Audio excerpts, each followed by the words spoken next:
Very good evening, everyone. Welcome to today's webinar on current standards of treatment in breast cancer. We are delighted to have all of you joining us in this important discussion where we will delve into the latest advancement, guidelines, and practices that are shaping the landscape of breast cancer treatment today. We are honored to have with us distinguished speaker Dr. Atul Samaya sir. Sir is a highly respected expert in the field of oncology with an impressive array of qualification and experience. He holds an MBBS degree and has done MS from the prestigious AIMS, New Delhi, and is a diplomat of the National Board, that is the DNB, as well as a member of the Royal College of Surgeons, that is MRCS UK. His credentials further include a fellowship in the International College of Surgeons, that is FICS Oncology, and certification from the European Board of Surgical Oncology. So currently, sir is serving as a senior consultant in surgical oncology and is the head of the oncology services. Sir has dedicated his career to advancing cancer care and treatment. His extensive expertise and deep commitment to patient care make him an authority on this subject. So, with this very brief introduction of Sir, now I would request him to please start with his presentation. Over to you, sir. Thank you, Arpita. A very good evening to everyone. And I have chosen this topic of breast cancer because breast cancer is currently the most common cancer in female.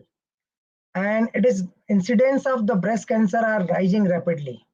So just little bit about the breast cancer incidence and the epidemiology. It is one of the second most common cancer of the after the lung cancer in men and women, but it is the most common cancer in female in almost 157 countries out of 185 countries WHO members. And as per the data of 2022, we are seeing around 22 lakhs new cases per year. But good part is this, the mortality is significantly down and we are able to save almost 75% of the breast cancer patients. If you see the India, it is again the most common cancer in female. Unfortunate part is the incidence of this cancer is rising by 3% every year. If you see the 2016, we have a 1,45,000 new cases, but in 2022 we have a 2,16,000 new cases. So there is a big difference in only 6 years. Almost you can see a 30% rise in this 6 years. And second part is compared to the Western world, where the incidence of breast cancer is in the elderly females after the age of 50. But in India, if you see the peak, it is between 40 to 55. So that is a cause of concern because younger the age, the cancer is more aggressive. We need more treatment. And the young women who are suffering from breast cancer, they lose so many lives we lose in this the young population of India. So currently, we in India, we are every one woman out of 30 is a predisposed risk for the breast cancer. If you see in the world, it is 1 in 8, but in India, it is at present is 1 in 30. So generally, the most common question is how we can identify the breast cancer early. How do they present to clinicians? And you are the most important link because you are the first person who are treating the patient for day-to-day affairs as well as for initial problems. You are the first consultation. So if you know and diagnose the breast cancer early, it can make a big difference in the life of patient as well as the family. The most common presentation, if you see, is the breast lump. So generally, the lump is in the different part of the breast. It can be any quadrant, it can be central part. It is the most common presentation.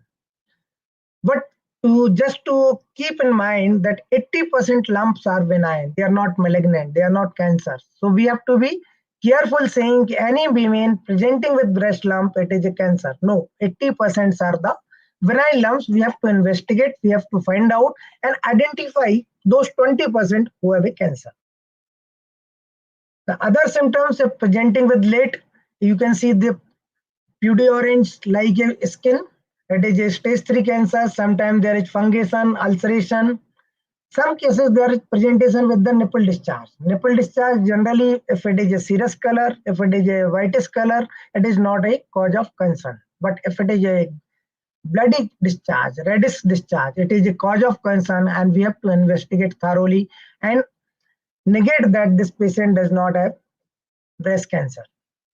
Some people, they present with axillary nodes. The lump of the breast tumor is very small and they cannot feel it, but they present with the axillary nodes. So these are the presentation of advanced cancer. Early cancer, generally they present with the breast lump. So once you know there is a breast lump or the ulceration or it is a nipple discharge, how will you assess and rule out whether this is breast cancer or other pathology? All breast lump, all breast cases need triple assessment. Triple assessment means assessment by clinical examination, then helping with the radiology, and finally confirming with the pathology. What is the clinical examination? The patient should be examined with the flat hand. Flat hand is the most important thing. You should never palpate the lump between the two fingers. It is the flat hand. And first you examine the patient in lying down position, then in sitting position, examine all quadrants, divide the breast into 4 quadrants, then finally palpate the central part of the breast, and then examine the axilla. After examination, if you are suspecting breast cancer, you have to examine the abdomen, spine as well. After the clinical examination, if you suspect this patient could be a malignant mass, this patient could be have malignant mass, or you are suspecting there is some definite lump, then you need a radiological investigation. The radiological investigation generally two: ultrasound and mammography. I have seen many patients of age of 25 coming with the mammography. So just to remind you and keep you updated, the mammography is generally not indicated in any patient who is less than 40 years of age, unless cancer is confirmed or it is a strong suspicion of cancer. Otherwise, because of dense breast, we miss the lesions, and once mammogram is normal, we say there is no lesion or no lump. The you are feeling is probably fibroadenosis or the nodulity of the breast.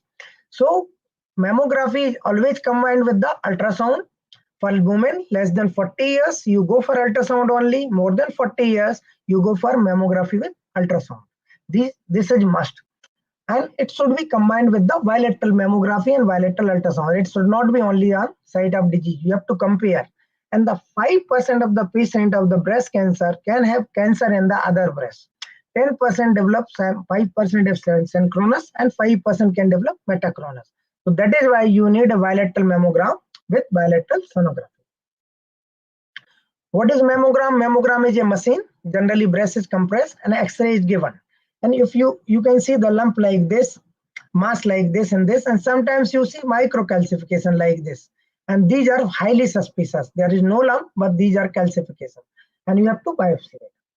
So mammogram, generally patient have a query, mammogram causes the high radiation. Why should I go for mammogram?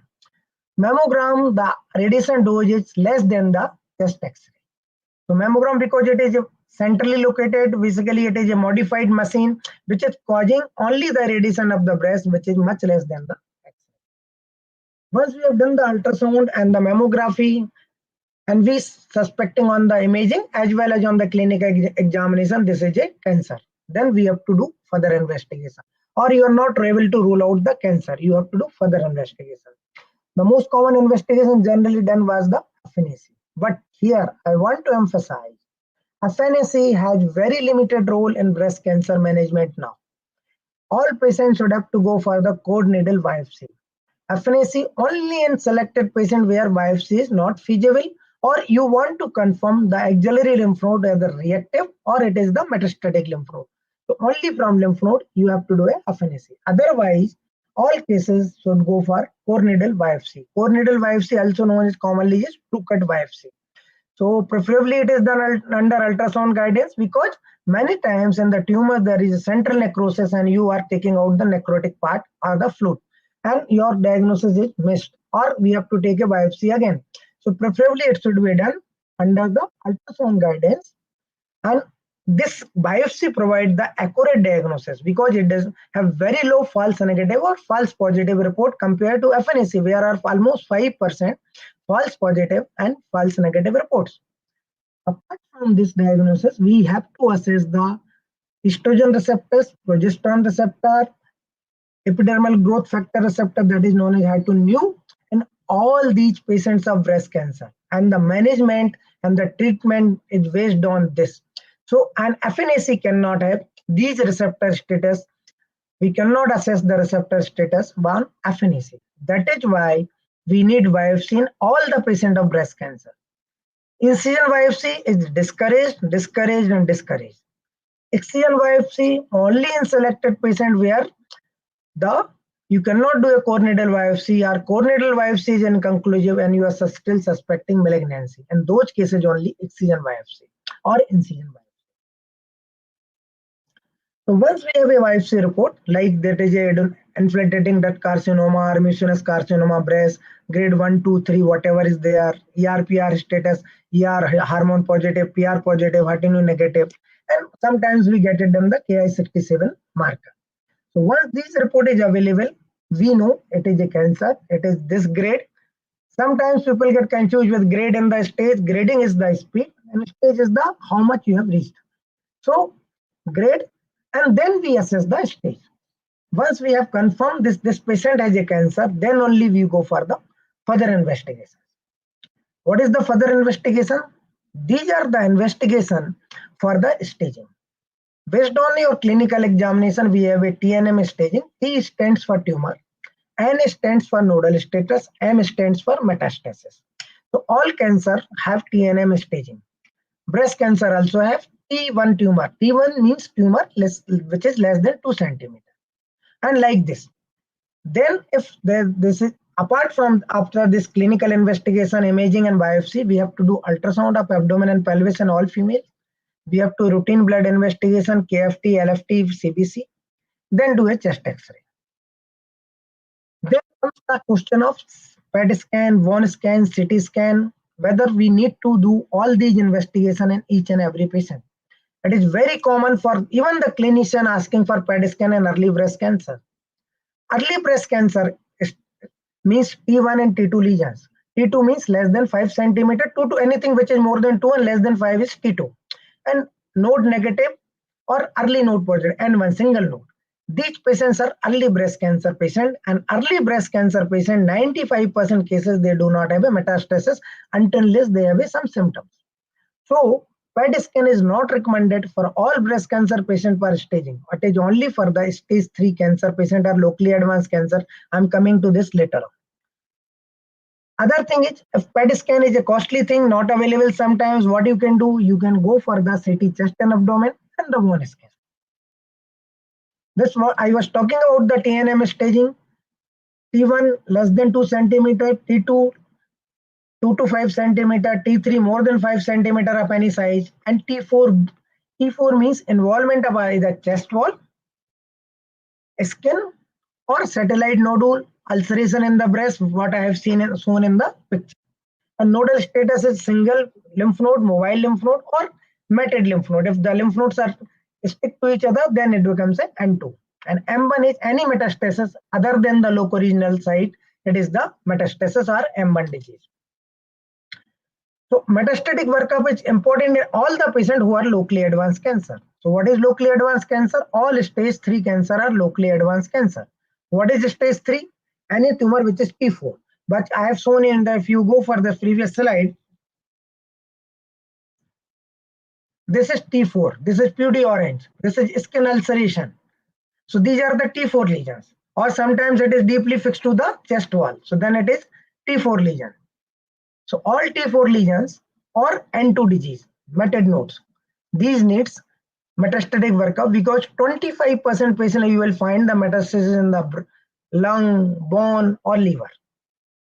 Or patient have a early breast cancer on clinical examination, but they have a bone pain, cough, dyspnea, suspected chest X-ray, or they have a raised alkaline phosphatase. In these cases, you have to go for metastatic workup. That include either the PET scan or CT scan chest and abdomen with the bone scan. So these are the two options available with us. So once we have done the whole investigation, we have staged the disease like T2 N0 M0, T2 N1, or T4B N1, and grading. and we know the ERPR status and HER2 status. So for example, in this patient T2 and 0, tumor was 4 centimeter, IDC grade 2, ERPR positive, HER2 negative. It is a stage 2A.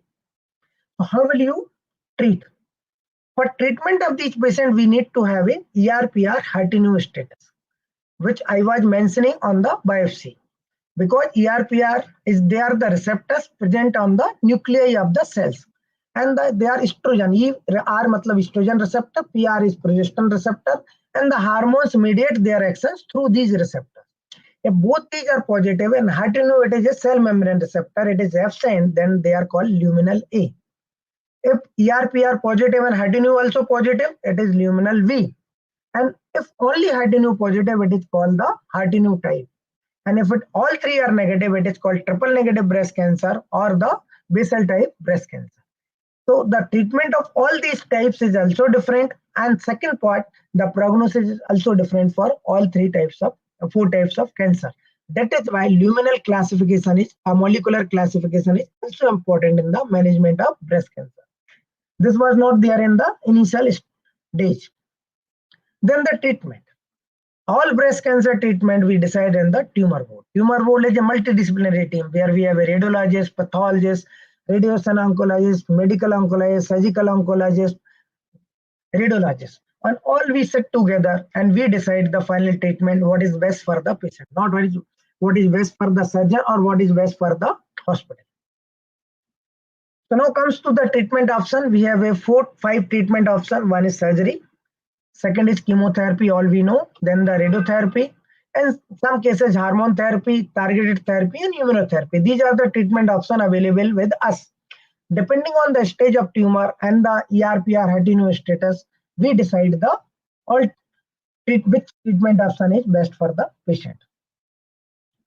So basically, treatment decision is based on the TNM staging, molecular classification, luminal AB, triple negative or HER2 positive, patient choice, whether patient can afford or not, because patient choice is important, and affordability. HER2 positive, we have to give targeted therapy that is costly, almost cost 5 to 6 lakhs rupees in a year time, or some additional pertuzumab, which is costing almost 36 lakh.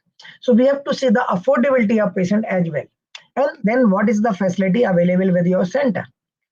So treatment is decided basically on the early breast cancer or locally advanced breast cancer. If you see the early breast cancer, we have a 4 treatment option. Any tumor, if all tumor which is less than a centimeter, node negative, they directly go for surgery. There is no role for the neoadjuvant chemotherapy, radiotherapy, or any other therapy. Less than 1 centimeter, we hardly see.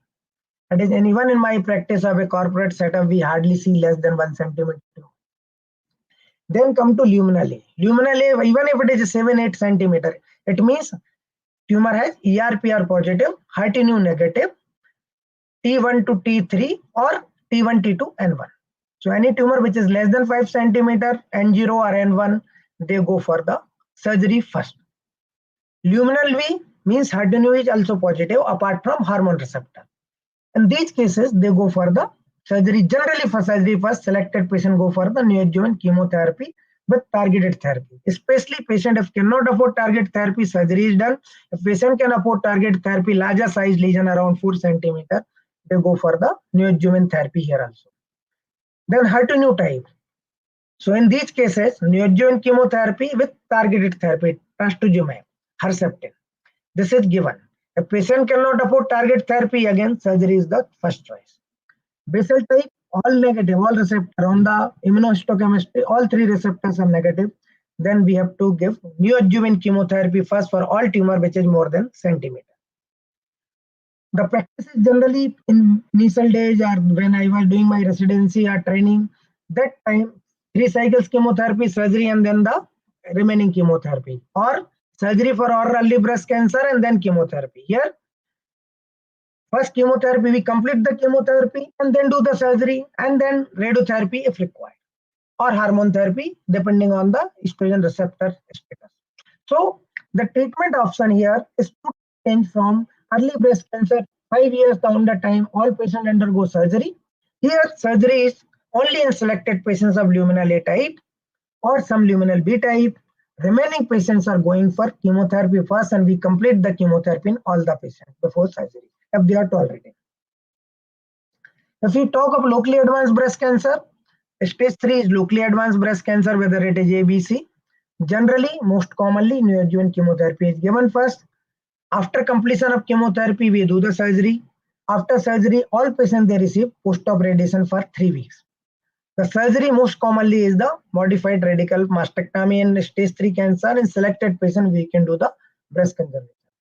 If the HER2 receptor is positive, we have to add trastuzumab. The common name is Herceptin. And then all ERPR positive patient has to receive hormone therapy.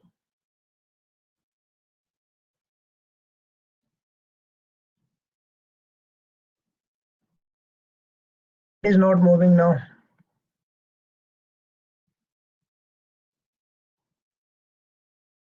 Hello. Okay, so it's now moved.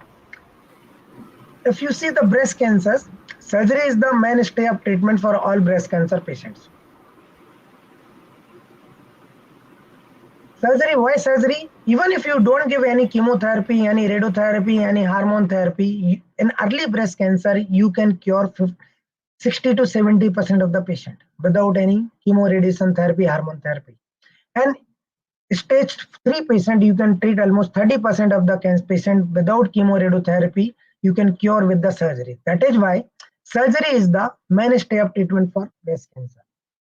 Surgery initially was much different. We have learned from the Levin Valley. Now it is totally different. The surgery has changed over the decades.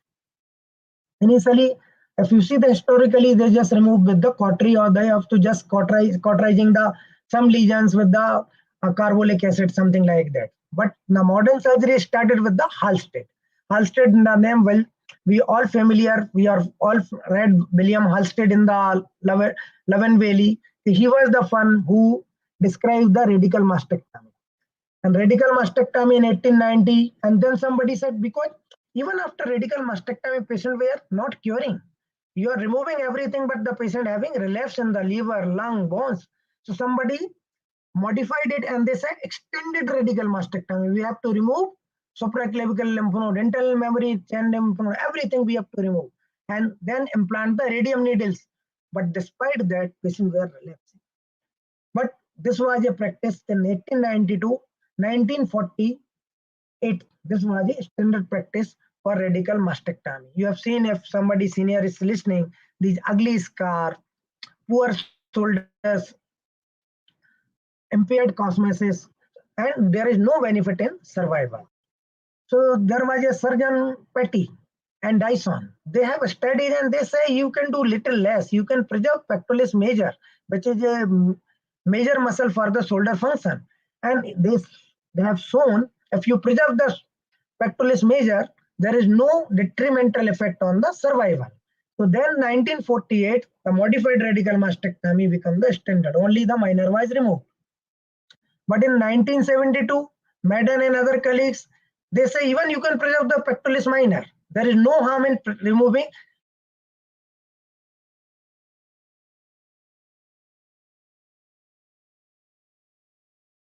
patient.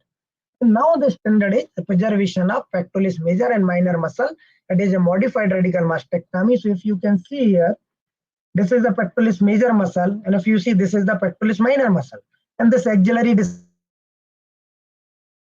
standard for all stage cancer, but now it is only standard of care for stage 3 disease. That is the locally advanced breast cancer. Then one surgeon was Fisher. He said, despite doing mastectomy, there is not improvement in the survival, though we are missing something. And then he said, you can do breast conservation. You can remove the part of the tumor along with some normal breast and axillary dissection, and you can have similar survival. So Fisher and the Varanasi, two surgeons, they studied the patient for 20 years long.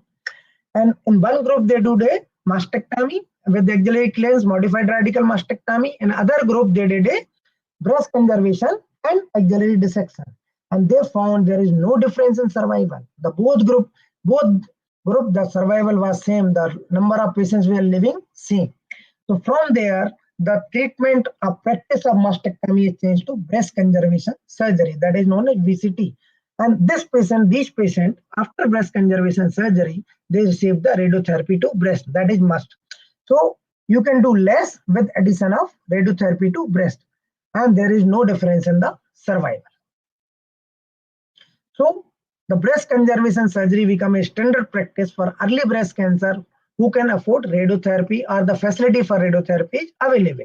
The radiotherapy, so patient who have a early disease less than 5 centimeter tumor and one disease, single mobile lymph node or two mobile lymph node, they can go for the breast conservation surgery, and it is a big boost for the patient psychology, patient cosmosis, and patient confidence.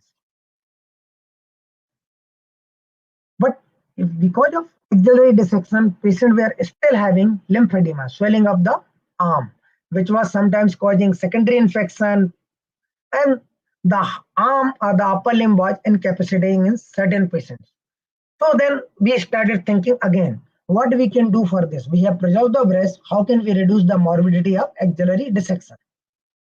So come the concept of sentinel lymph node biopsy. What is the sentinel lymph node? It is the first draining lymph node of the tumor.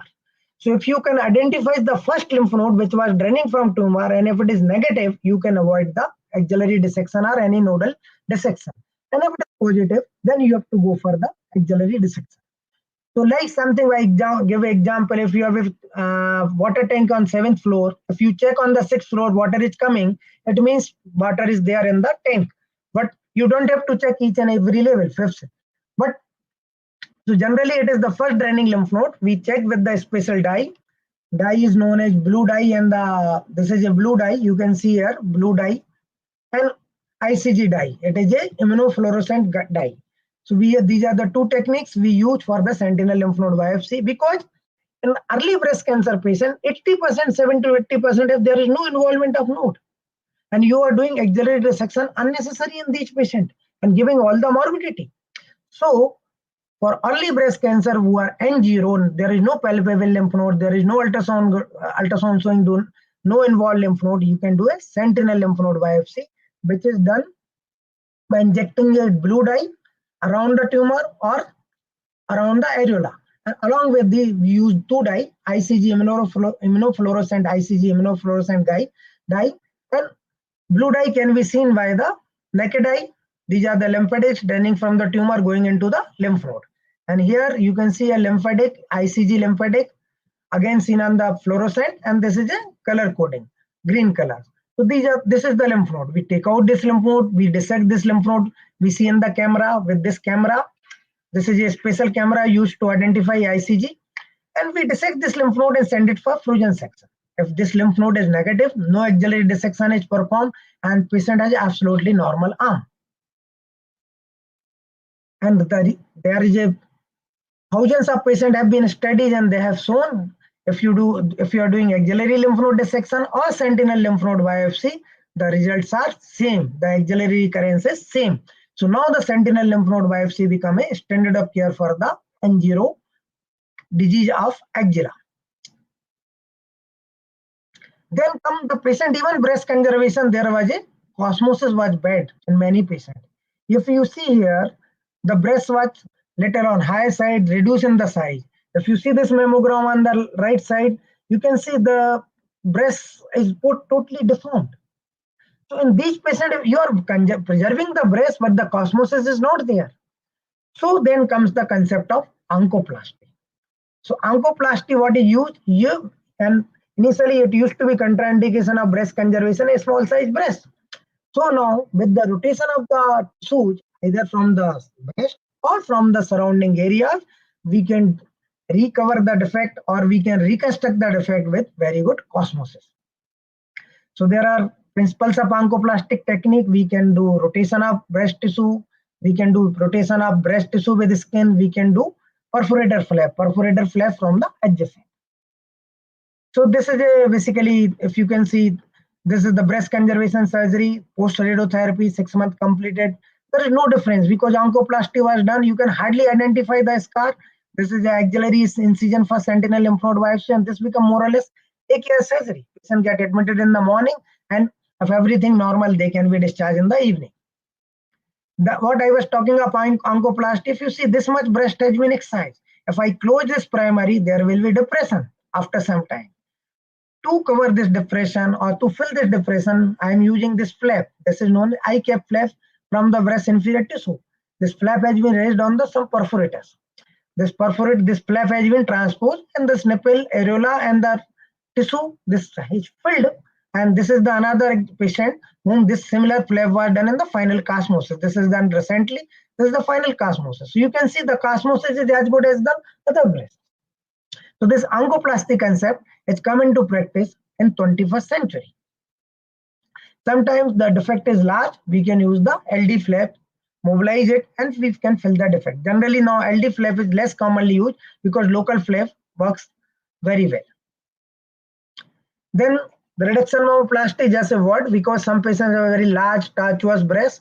So it can be a reduction on the breast tissue as well as removal of tumor and control later reduction mammoplasty and therapeutic mammoplasty on the same side. So you can have a better cosmosis in the patient. Then some patients they are not eligible for breast conservation or they have a because of multicentric disease. They have a disease in 2 or 3 quadrants or they are contraindication for radiotherapy or they don't want radiotherapy at all.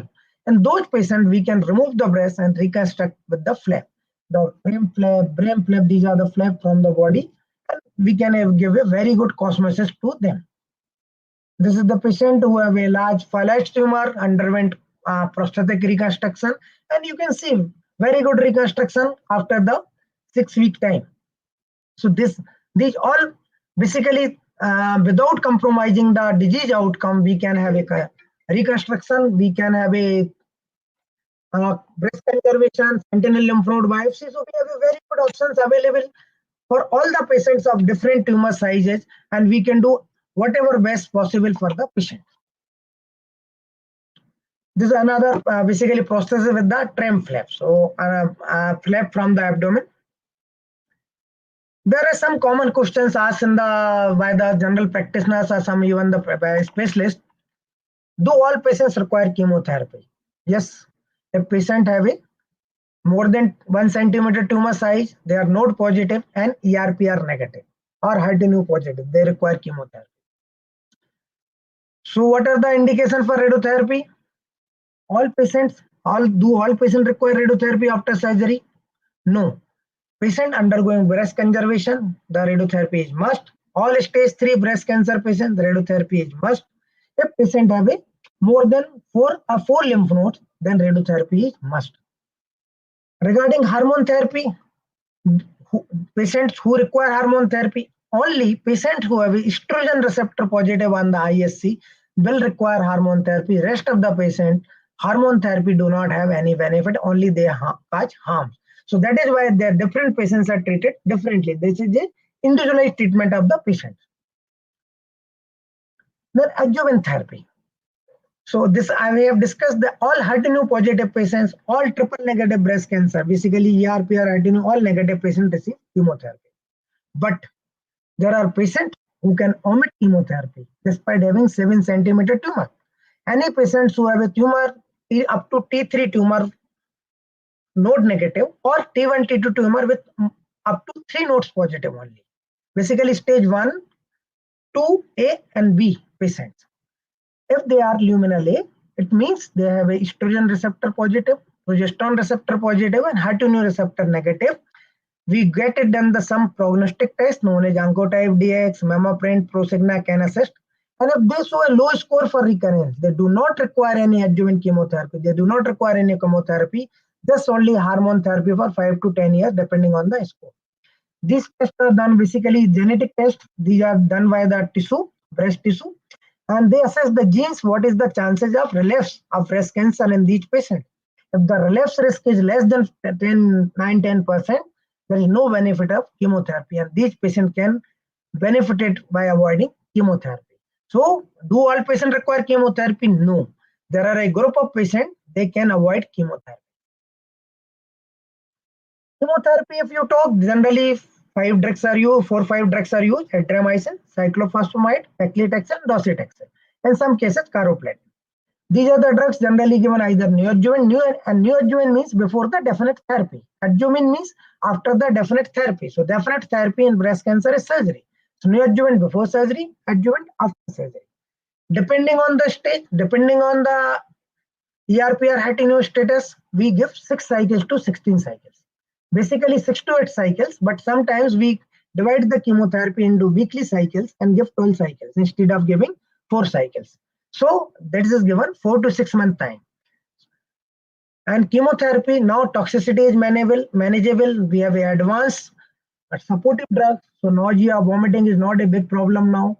We can manage majority of the chemotherapy toxicity in most of the patients. So chemotherapy, I will not say is safe, basically without side effect, but it is safe. Radiotherapy, I have already discussed all tumors of more than 5 centimeter, T4B tumors or T4 tumors, and more than 4 lymph nodes.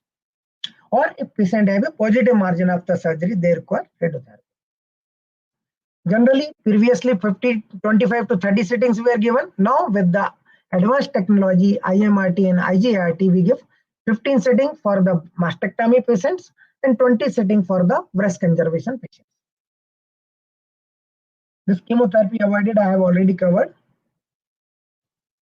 So in summary, there is a major shift in the breast cancer treatment. Neoadjuvant chemotherapy and hormone negative and HER2 positive tumors is the first choice now. It is not the surgery, even if it is a early breast cancer. Targeted therapy is added in all the patients who are HER2 positive, though it comes with the cost. Cost is almost 30,000 rupees per cycle, and this is given for 1 year, 17 cycles. So target therapy for all HER2 positive, and this gives a survival benefit of 10%. If somebody is not, for example, if you're treating 100 patients and who are HER2 positive, if you give target therapy on HER2 positive patient, there are 10% more chances of survival. No chemotherapy in hormone positive low risk patient on the different tests, prognostic tests. Now BCS always done with the oncoplasty, whether it's type 1 from the breast or from the surrounding tissue or the remote tissue. Sentinel lymph node biopsy is standard of care for staging of axilla to avoid all toxicity or side effects of the axillary dissection. And the dose of radiotherapy is reduced from 25 to 30 to 15 to 25. With this all combination of treatment, we have improved survival, and we are able to say almost 90% of the 80 to 90% of the stage 1 and 2 patients, 95%. In certain cases, it is 95, 98% case. So if you see the average, almost stage 1 and 2 breast cancer patient, the overall survival, 10-year survival is more than 80%. Then for the stage 3 breast cancer patients, even with the all modern amenities of treatment, we have almost 60 to 70% patient of the stage 3 breast cancer are surviving after 5 years. So with this, I conclude here the breast cancer treatment is modified in the last 10 to 15 years, especially in 15, 20 years. And the treatment is not the mastectomy, not the axillary dissection. It is the depending on the individual patient, individual markers, individual choices, and individual treatment. Thank you.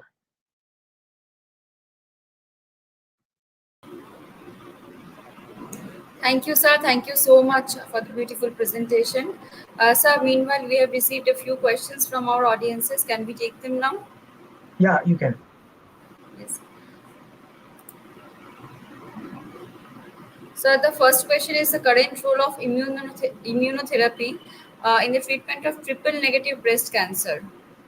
Okay, so basically, immunotherapy is not indicated at present for the stage 1 to 3 breast cancer. It is indicated only in the patient with the stage 4 breast cancer. So it is not current standard to treat neoadjuvant chemotherapy for the patient, neoadjuvant immunotherapy or adjuvant immunotherapy in the patient who are triple negative. It is only in the stage 4 cancer. And it is if you see the overall survival benefit is almost 4 to 5 months. So average survival benefit with immunotherapy is 4 to 5 months at present. Okay, thank you, sir. Another question is the current guidelines for the use of neoadjuvant versus adjuvant chemotherapy in early stage of breast cancer, and how does this influence the decision making process? Okay. This I have already covered, but I will. All patients who are hormone positive, they go for the surgery first. If you see in consensus, patients who are ERPR positive, they go for surgery first. The patients who are ERPR negative, HER2 positive or triple negative, they go for the neoadjuvant chemotherapy first. The reason is basically the patient who are especially triple negative breast cancer. The reason is you give neoadjuvant chemotherapy, you do surgery and see what is the residual tumor. If there is no residual tumor, they do not require any adjuvant therapy. If there is a residual tumor present after the neoadjuvant chemotherapy in the triple negative breast cancer, in those cases, you have to add either capecitabine or olaparib if they are BRCA1 mutated.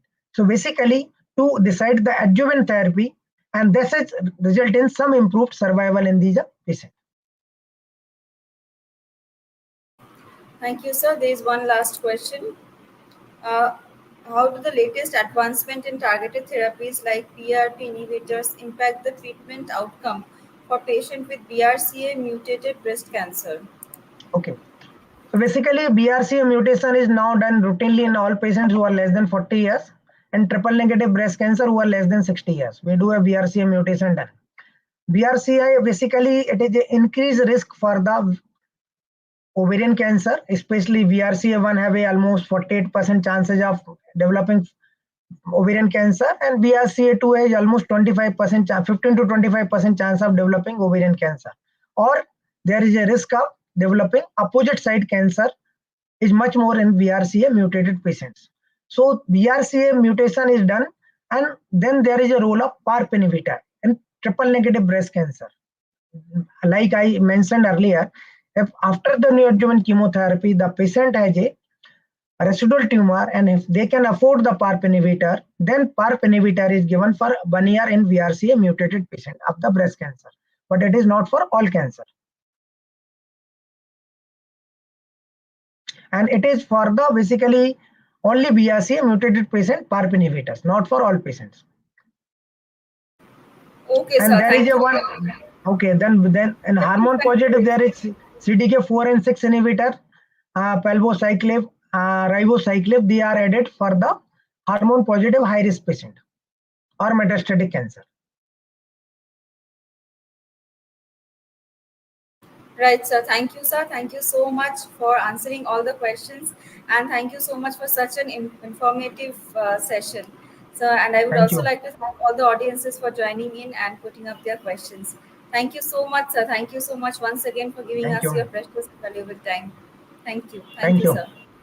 Thank you. We are signing off for the day. Thank you all. Okay. Good day. Thank you, sir. Same to you. Thank you.